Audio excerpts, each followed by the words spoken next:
Captain James Kirk of the USS Enterprise, is widely thought to have been inspired by Captain James Cook.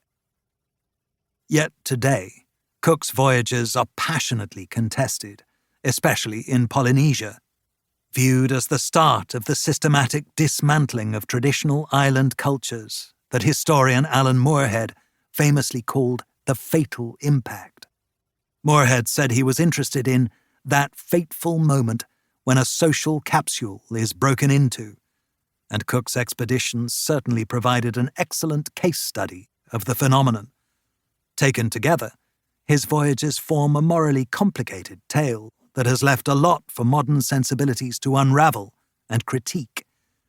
Eurocentrism, patriarchy, entitlement, toxic masculinity, cultural appropriation, the role of invasive species in destroying island biodiversity.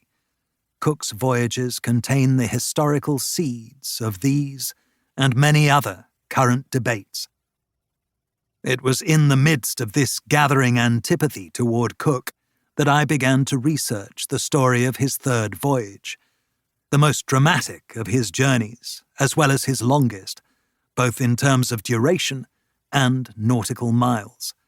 It seemed a good time to try to reckon with this man whose rovings have stirred so much acrimony and dissension. It was curious to me. Other early European mariners who had crisscrossed the Pacific, Magellan, Tasman, Cabrillo and Bougainville, to name a few, don't seem to generate so much heat or attention. What is it about Cook that has singled him out? I don't have an easy answer for that. More likely there are many not-so-easy ones, but I hope this book will lead readers towards some broader understanding. Perhaps part of the current resentment toward Cook has to do with the fact that on his final voyage, something wasn't quite right with the formidable captain. Historians and forensic medical researchers have speculated about what was ailing him, whether it was a physical or mental malady, perhaps even a spiritual one. Whatever the root cause, his personality had definitely changed. Something was affecting his behavior and his judgment that marred the conduct of his last voyage. It may have even led to his death.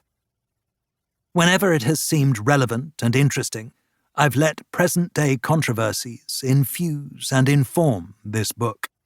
I've tried to present the captain and the goals and assumptions behind his third voyage in all their flawed complexity.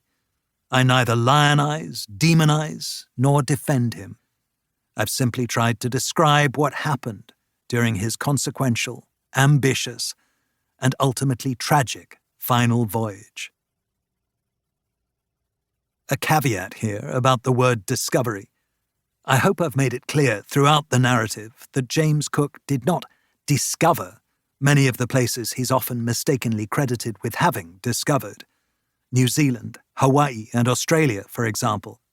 It's obvious, and yet no less important, to stress that these and other lands that figure into this story had already been found and settled far earlier by intrepid explorers like the ancient Polynesian wayfarers. Most of the geographical features and life forms that Cook and his fellow expedition members named and described already had indigenous names and contexts. Locations described in the voyage accounts as uncharted or untouched had been inhabited for centuries, if not millennia. In some places, it's fair to say Cook was the first European discoverer, or one of the first European discoverers. In others, it might be more accurate to say that Cook and his sailors were merely visitors, albeit significant early ones.